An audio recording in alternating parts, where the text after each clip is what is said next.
Welcome to Farm Charm Chic. I'm Emily. In today's episode, I am beating the heat and I am creating some Christmas in July DIYs. It's part of a super fun collaboration. I'll tell you about that more as we get into the video. If you like crafting, DIYs, dupes, hacks, thrift flips, or just creating in general, I would love if you would consider subscribing and becoming my crafting BFF. If you do like any of today's projects, remember to hit that thumbs up, but let's go make some DIYs. I love doing DIYs that incorporate the true meaning of Christmas, and I'm going to use this little laser cut Nativity from Dollar Tree. They generally every year have something very similar to this that you can do this with. Now I'm taking this sign, this is from their summer line here, and I really like this seashell. So a true crafter, you take things apart and think, oh, maybe I'll use this. So into my stash it went. But I'm taking this sign, and I love these square signs that they do this time of year. I'm just removing the little frame. Now the frame is in 4 separate pieces that you can see here, and I'm just using my putty knife to kind of slide under them to tear it off, because it is kind of, the adhesive that it uses is on like a paper that the sign is printed on. So you'll just have to rip that off and make sure that you have all clean edges for your frame. Now after I do that, I just am taking some scrapbook paper. I love this burlap, and so that's kind of the look I was going for. You can personalize this to anything you would like to use. And I'm just flipping this sign over, and I'll just trace along so I know kind of where to generally cut. Now I don't cut right on the line. I kind of cut a little bit to the side of it because I do want to sand it to get a really clean edge. And I'm using my most favorite glue. You guys have seen me use this so many times. This is the Purple Elmer School Glue, and I really have such great success with this and crafting. I don't ever have pieces that peel up or anything. And I just push this down, and then this is a really good trick to do when you're using your glue sticks, is to use a brayer like this. And this is going to make sure that you have a really good bond. It is going to get any bubbles or anything like that out. Now what I like to do with my scrapbook paper is I take my fingernail file here. I love to use fingernail files when I'm crafting because they get into all those little nooks and crannies. And I just sand in a downward motion away from the paper that I just glued on and get a nice crisp clean edge. You can see that paper peel right off there. It looks like that paper was meant to go on that surface. Now I'm choosing to paint my frame that goes around this picture black, and so I'm just painting all of the pieces that go to this frame here. I left the pieces of the frame in the order that they were, where they went on the sign, so that way I knew where to exactly glue them back on. So I'm just taking a couple pieces from this Nativity. It does have the little Wiseman with it, and it has like a little stand that holds them up. I mean, it's absolutely darling. But I really just want Mary, Joseph, and baby Jesus here, along with the little stable. I thought this was so cute, and we're going to use this. Now I kind of had them set up like that, but I'll set them up a little bit different. You'll see on the surface how I end up doing it. I wanted them to be a dark color of the antiquing wax rather than using like a baby wipe like I normally do to just kind of lightly brush it on. So I really went thick with the antiquing wax on this to have that. I wanted a very natural wood look to it, but I did want it to contrast with what I'm doing, so I did a very heavy coat. Now I just found this Joy to the World sheet music online. I just searched in Google Joy to the World sheet music, free, printable. Several came up, so you could do whatever hymn you wanted or whatever song for Christmas time or for whatever time of year you're doing a DIY like this. But it was totally free, and I am just tearing off the edges here, and we're going to age this paper. So when I go around the title, I definitely want you to see that title there, the Joy to the World. So I take my time going around that as I'm tearing this. Now I have this little kit. I've used it before. It helps with making like aged documents, aged papers. I don't know why I said documents, but you get my drift here. So it's just going to make this look really old. Now you could tea stain this. You could do several different processes. I just happen to have this kit for my scrapbooking days, and so I'm just using it. And you just kind of dip. It's like an ink, very light ink, and it's got this little dabber that you will dab in that, and then you just kind of rub and buff it on there, and it gets this nice aged look to the paper. Now I didn't tear the bottom of my sheet music because I wasn't quite sure how I wanted to place it on my picture. So after I kind of used my stable there for some spacing, I decide exactly where I want to tear this, and then I will go and I do distress that edge too of the paper. So now to make it look really old, I'm just crumpling it up just as if it was garbage or something here. You just want to make sure to get lots of wrinkles in it. and then just lightly, just be careful not to tear it as you're undoing this. I mean, I guess some tears would look okay, but you just want to have it mostly intact here. And then I'm taking a little bit of this ink and I'm just rubbing it directly over very lightly, and it hits each of those little wrinkles and it just makes them pop with a little bit of texture and definition. Now, to make this like more sturdy and it's not going to have water that ruins it or anything, I do put a coat of Mod Podge both on the front and the back. And I'm using my favorite school glue here again and just placing this on there. Now, you could easily, mine goes over down to the edge. You could center this to be completely in the center if you would like. There are so many different ways and things you could do this. I do use my brayer here to make sure that all of the wrinkled paper gets put down. You want to make sure you have a good bond and it's not going to peel back or fall off. And then just using hot glue, I just carefully piece all of the frame pieces back and hot glue those just to make sure that they're all where they were. Now I'm going to place my stable and my nativity here. And before I glue them down, I just kind of play around. And this is when I decide to put Mary and Joseph on the side of the stable, just because I didn't feel like you could see them super well if they were placed on the stable, and with the spacing of the frame that I was using, I thought they would look cute kind of on the side there. So that's why I decided to do that. But I'm just using some of this, I think it's Aleen's tacky glue. You get it at Dollar Tree, and I've heard a lot of crafters use it. This is actually the first time that I've used it, and it holds pretty well. I just didn't want hot glue, and I didn't have any super glue close by, so I went ahead and used that. Now, I do want to put a beaded handle back on this like it originally came, the sign. So I'm just taking some wood beads and I am staining them with just some antiquing wax, and I'll just thread them onto some twine. And then all I will do after I thread these is just tie it on to the top of the frame. So I just push that. When I put my frame on, I made sure to line the holes up that were originally there from the little shore sign with the seashell, and so I just tuck that through, and then I just tie it on either side of this sign. That way, if you decide you want to hang this, you definitely can. If you want to leave it and not mess around with putting anything on the top, or just put some twine or some beautiful ribbon or something, that would be completely up to you. Personalize it any way that you would like.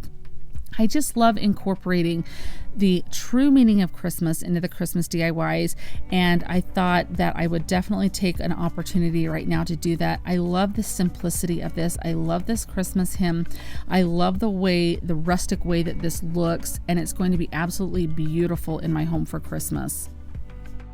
Oh my gosh, I can't believe it's time for Christmas in July already. I am so excited to be working today with Wendy from White Sparrow Living, Linda from Faith Chick 777's DIY by Design, and Patty from Patty J. Good.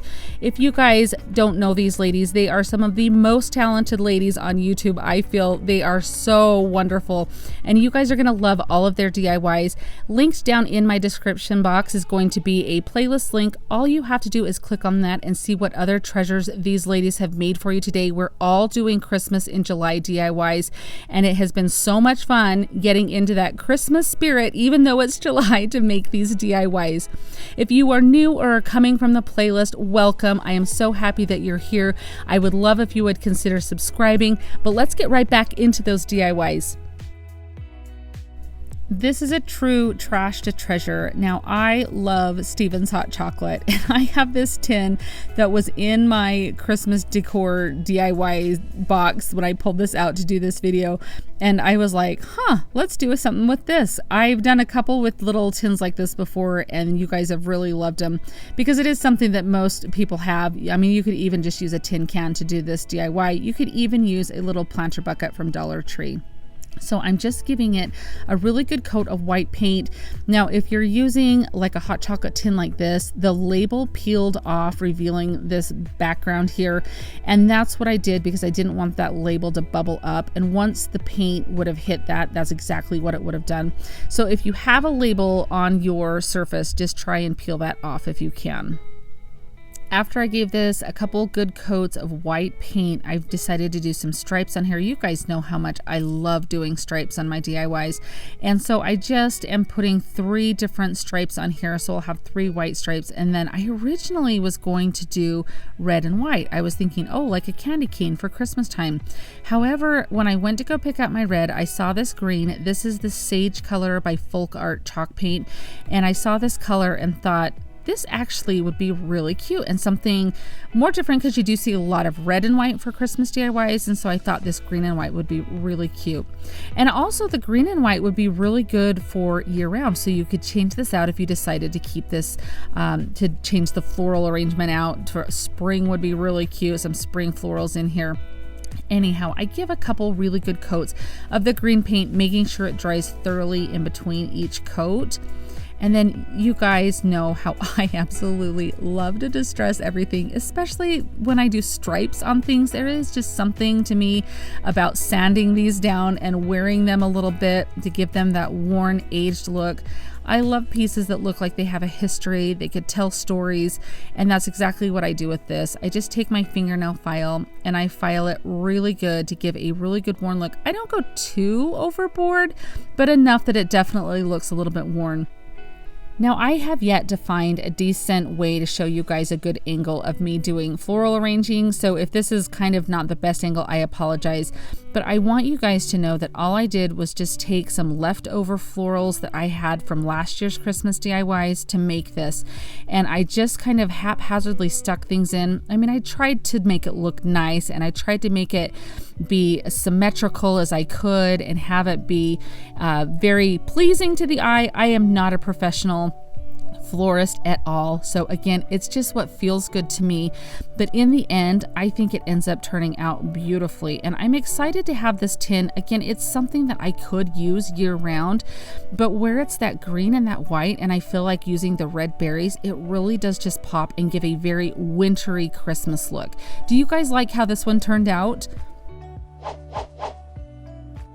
Are you guys on Instagram? If you are, I would love if you would come and find me. I am Farm Charm Chic over there. I'll leave a link down in my description box so you can easily find me. But come and see what I'm working on. I post there quite a bit.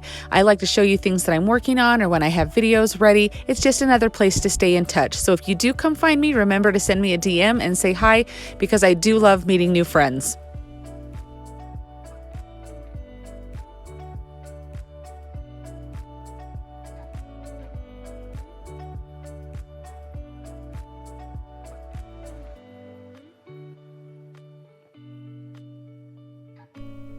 I love using pieces from Hobby Lobby's clearance section. If you guys have watched me for any length of time, you know that I love picking these items up and I just keep them in my stash because they really are such a great deal than just buying true like signed blanks, because you can get such wonderful pieces at such cheap prices, and you just change the way that they look completely. So this is inspired by something I saw in a catalog last Christmas, and it's been in my mind for a long time, and I thought this is the perfect sign to do this with. So I taped off all of the frames so I could paint it and not have any paint get on that beautiful frame that was on this, and I'm just going to peel that back after giving this probably about 4 coats to get the coverage that I wanted. Now, I did use my cutting machine to cut this out because I have the world's worst handwriting. If you guys have watched me, you know that I do not freehand anything well. Stenciling, I do stencil quite a bit though. I don't usually use my cutting machine all that often, but I did want to for this particular project because I loved this font here, and I'll list the font down in my description box, so if you want to try and replicate this, you can. But stencils would be so cute, even using Dollar Tree stickers. Now, you can have different red trucks from anywhere. I'm just showing you a few that were in my stash from Dollar Tree, or one was off of a garland. I have this wood cutout that I never used last year, and I thought it would be really cute because I wanted to put the red buffalo check paper on it. So I'm just tracing out the silhouette really of this truck here, and I'm just going to cut it out, and then we'll glue it on just using that famous purple school glue you guys have seen me use 100 times. I really do love this glue. It works so well. So I just carefully line up my truck as best as I can. I didn't cut it so exact. I wanted there to be a little bit of an edge because I will, after I use my brayer, of course, this just helps get that really good bond with your paper and your surface. I take my sander here, just my fingernail file, and definitely a fingernail file works so good for these little pieces like this. And I will just sand off the edge of the paper to have a really good look. Now, if you're worried about paper edges, I'm just taking a little bit of black paint on my baby wipe and going around the edge to cover any type of white paper that you might see when you do that. Now I have this tree that came, this is a Dollar Tree, and I thought it was so cute and bushy. I did just use some, not pliers, but some trimmers. I can't think of the word right now, but anyway, I cut the wire off. Wire cutters, that's probably what they're called. I cut the wire cutters, use the wire cutters. My goodness, I'm struggling. Anyway, I cut the base of the tree off, and I'm just using some hot glue to glue this into the truck here. And then to have it fit flat on the surface, I did just kind of bend apart the bristles on this, I almost called it a brush, but it's a tree. It's like a bristle brush tree, I think is what they call them, or a bottle brush tree, something. You'll have to let me know down in the comments for sure what it's called, because I'm not quite sure. My mind is still trying to get totally into this Christmas mode here. But I'm just using some little blocks there, as you saw, to glue onto the back of the truck to help pop it out, have a little bit of a 3D look. And if I needed to cut any of those bristles off on that tree, I did that to make sure that it would fit as flat as I could on the surface. And then I'm just using my heat gun to get any of the hot glue little strings that you get. This just kind of melts those away really easily. But look at how darling this sign is. I think it is so cute. And you just read that and you just kind of can't help but sing it in your head.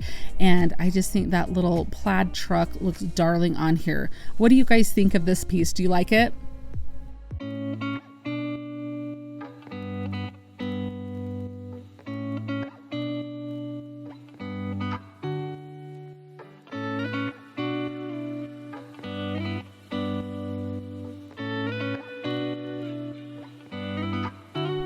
It was so fun trying to think of the Christmas DIYs I was going to do for this video. It's kind of different getting into that mode since it is July, but it was fun kind of thinking about it, getting into that festive feeling.